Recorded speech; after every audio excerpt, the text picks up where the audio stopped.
Airbnb na nirent namin for $165 per night.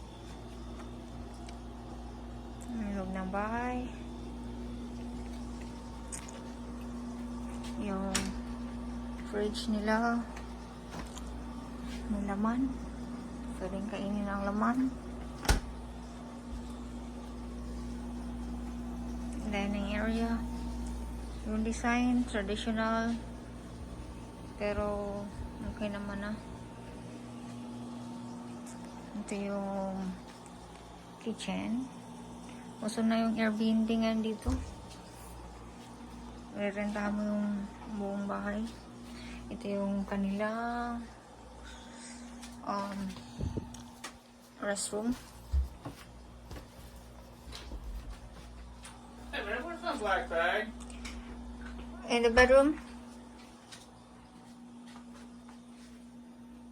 Yan yung washing machine.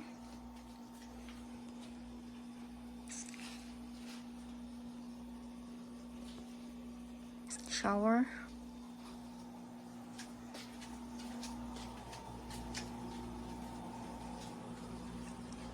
Bedroom. Where did you put the blanket? It's over there up against the wall. Out of the way.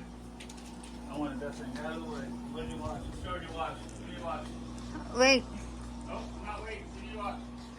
You have to wait. Ito yung other bedroom. Bunk bed.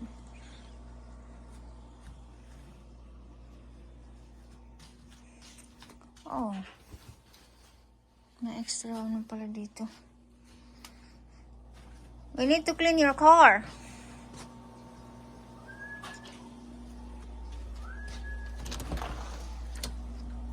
And then ito na yung lake.